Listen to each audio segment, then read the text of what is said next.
बदलापुर में जिस स्कूल में बच्ची से दरिंदगी हुई, वहां के स्कूल के नर्सरी क्लासरूम को गुस्साए लोगों ने तहस नहस कर दिया। हमारे संवाददाता ने ग्राउंड जीरो पर जाकर हालात का जायजा लिया और क्या कुछ देखने को मिला, इस रिपोर्ट में देखिए।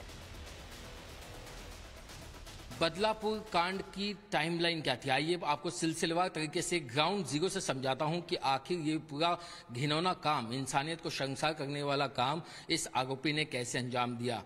तारीख 13 अगस्त, वक्त सुबह 9 बजे। यही वो क्लासरूम है, नर्सरी क्लासरूम, जहां पर बच्ची पढ़ने के लिए आई। 13 अगस्त को सुबह 9 बजे रोजाना की तरह बच्ची जो है वो क्लासरूम में आई।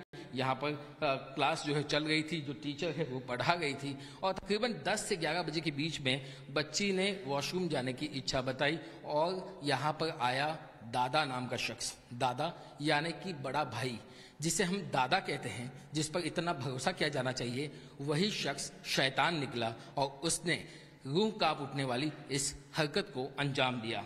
दादा यहाँ पर आया और उसके बाद दादा को ये जिम्मेदारी दी गई थी कि वो बच्चियों को वॉशरूम ले जाए। सबसे बड़ा सवाल ये कि आखिर एक पुरुष को ये जिम्मेदारी क्यों दी गई थी। इस पर स्कूल प्रशासन का अभी सफाई आना बाकी है, पुलिस की भी सफाई आनी बाकी है। ये एक आरोप है जिसकी जांच की जा गई है। तो यहाँ पर दादा यानी अक्षय शिंदे नाम का जो आरोपी है, 24 वर्षीय, वो बच्ची को यहाँ से क्लासरूम से लेकर के यहाँ पर वो वॉशरूम की तरफ ले गया। मैं आपको यहाँ पर एक बार दिखाना चाहूंगा कि कहीं भी यहाँ पर देखिए आपको सीसीटीवी कैमरा दिखाई नहीं देगा और ये भी अपने आप में एक बहुत बड़ा लैप्स है कि आखिर बच्चियों के सुरक्षा के साथ इतनी बड़ी खामी क्यों, इतना बड़ा खिलवाड़ क्यों। यहाँ पर वॉशरूम देखिए, बहुत ही सुनसान, डराने वाला एक यहाँ पर ये मंजर, और यही वो वॉशरूम है। यहाँ पर ये बच्चों के लिए और यहाँ पर ये बच्चियों के लिए वॉशरूम है। और इसी सुनसान इलाके का, सुनसान जगह का इस शैतान ने फायदा उठाने की कोशिश की और उसने एक नहीं बल्कि 2 बच्चियों के साथ यौन उत्पीड़न किया। पहली बच्ची ने अपने पिता को बताया कि मेरे साथ जो इस तरीके से कुछ हरकत की गई है, तो पिता ने पुलिस में बातचीत की और स्कूल से बातचीत की और साथ ही साथ दूसरे अपने अभिभावकों को बताया। इसके बाद दूसरे अभिभावक ने अपने बच्ची से जब पूछा और उसका मेडिकल एग्जामिनेशन किया, तब जाकर के 15 अगस्त को मेडिकल एग्जामिनेशन की रिपोर्ट आई, जिसमें ये बात साबित हुई कि बच्ची के साथ यौन उत्पीड़न किया गया है।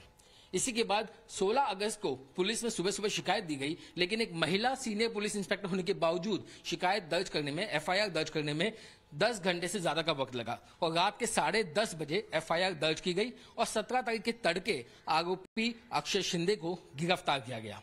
इस पूरी कहानी में कई सारे जो है लूपहोल हैं, ये कई सारे जो आरोप हैं वो स्कूल मैनेजमेंट पे है कि आखिर कोई क्लास टीचर, कोई अटेंडेंट, वो आखिर जो है बच्चों को वॉशरूम क्यों नहीं ले गए, सुरक्षा से कैसे जो है खिलवाड़ किया गया, यहाँ कोई सीसीटीवी कैमरा नहीं, यहाँ पर सरकार के निर्देश के मुताबिक सखी सावित्री समिति जो है वो आखिर क्यों नहीं थी। और यही वजह है कि लोगों में इतना ज्यादा गुस्सा था कि लोग यहाँ पर आए और उन्होंने इस पूरे स्कूल को तहस नहस करने की कोशिश की और यहाँ पर तोड़फोड़ की। जिसके बाद जो कुछ हुआ वो सबके सामने था, किस तरीके से 10 घंटे तक रेल सेवा बाधित रही, लोग जो है सड़कों पर बैठे रहे, लेकिन जिस तरीके से इस शैतान ने इस पूरी वारदात को अंजाम दिया, किसी भी माँ बाप का दिल ना सिर्फ पिघल उठेगा